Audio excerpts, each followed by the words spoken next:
Hello everyone, welcome to Gyanalaya. आइए आज के हमारे इस वीडियो में हम डिस्कस करते हैं कट ऑफ रिलेटेड इशू को, जो कि ईएमआरएस के अंदर एक बहुत ज़्यादा हाइप सिचुएशन क्रिएट किए हुए है, जो कहीं ना कहीं उन कैंडिडेट्स को जिनको कि ये कट ऑफ रिलेटेड इशू हो रहा है उनके लिए जो कि है एक बहुत बड़ा आप कह सकते हो कि लूप होल बने हुए हैं। तो इस कट ऑफ रिलेटेड इशू को हम डिस्कस करते हैं अपने इस वीडियो में आज ज्ञानालय के माध्यम से। जो इशू है वो है क्या, कैसे कैंडिडेट्स के साथ जो कि है फेयर डिसीजन नहीं लिया है नेस्ट वालों ने, क्या गड़बड़ी हो रही है और अभी प्रेजेंटली इसके बिहाफ में या कैंडिडेट्स के बिहाफ में क्या स्टेप लेना चाहिए नेस्ट को और कैंडिडेट्स को खुद अपने लिए क्या करना चाहिए। हम आइए डिस्कस करते हैं ये सब कुछ अपने इस वीडियो में आज। उम्मीद करूंगी कि आप सब मेरे साथ अंत तक जुड़े रहेंगे। तो आइए हम अपना ये वीडियो शुरू करते हैं।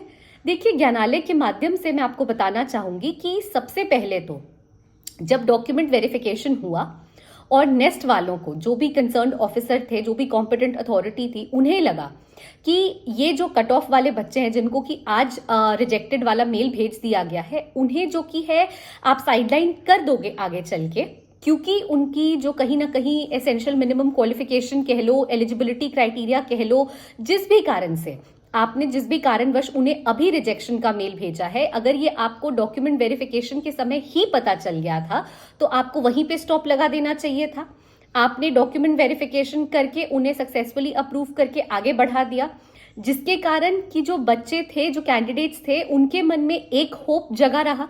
उन्होंने देखिए कहीं ना कहीं कहीं और क्या होता है, अगर आप अपने करियर एस्पेक्ट को लेके चल रहे हो और आप एक जगह अपने आप को सेट करने का सोच रहे हो तो वहां आप कहीं और अप्लाई नहीं करते। फिर आप जान रहे हो कि हाँ मेरा तो यहाँ होना है, तो आप कहीं और 10 जगह नौकरी नहीं देखते।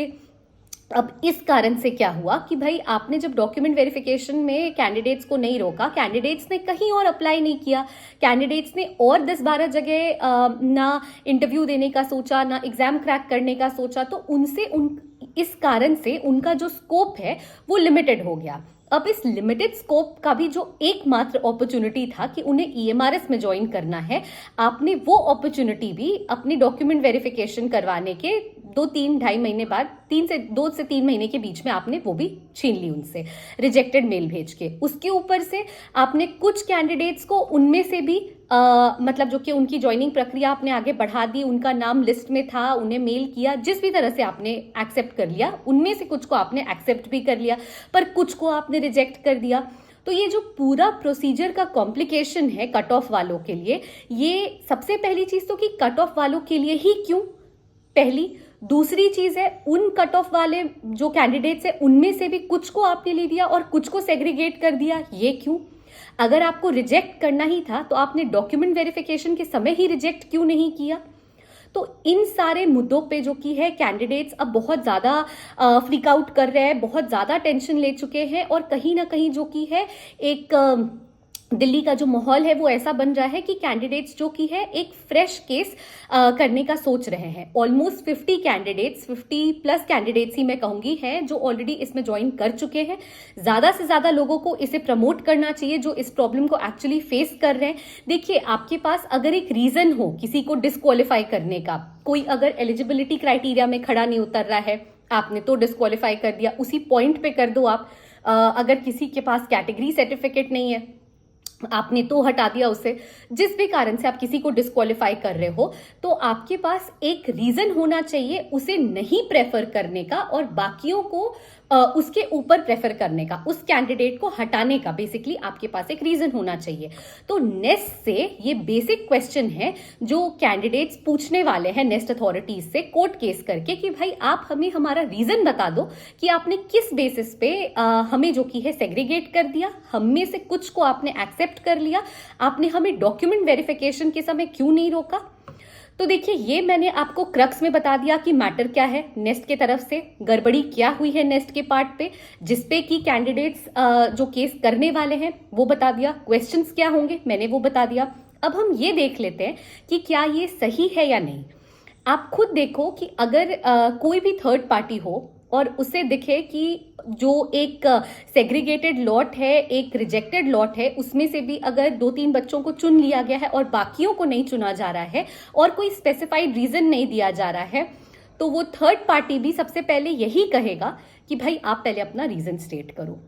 तो देखिए नेस्ट तो क्वेश्चनेबल है, नेस्ट को अकाउंटेबिलिटी अपनी देनी पड़ेगी, नेस्ट को बताना पड़ेगा कि हाँ एक्चुअल में गड़बड़ी कहाँ हुई है, क्या लैक कर रहा है इनके पार्ट पे, और कहीं ना कहीं उन्हें ये पूरा मैटर जो कि है वापस से आप कह सकते हो रिव्यू करने को कोर्ट कह सकती है, रीडू करने को कोर्ट कह सकती है। तो यहाँ पे एक स्ट्रॉन्ग पॉइंट तो कट ऑफ वाले जो बच्चे हैं, जो कैंडिडेट्स हैं, उनके पास है। मुझे ये लगता है पर्सनली कि देखिए ज्यादा से देखिए नेस्ट का फर्स्ट टाइम था कि भाई वो एग्जाम कंडक्ट कर रही है ईएमआरएस के लिए, पर फर्स्ट टाइम या लास्ट टाइम हो, कैंडिडेट्स का फ्यूचर एट स्टेक है, जो कि एक्सेप्टेबल नहीं होगा किसी के लिए भी, मेरे लिए, आपके लिए, किसी के लिए भी। तो ये एक मेजर पॉइंट तो है।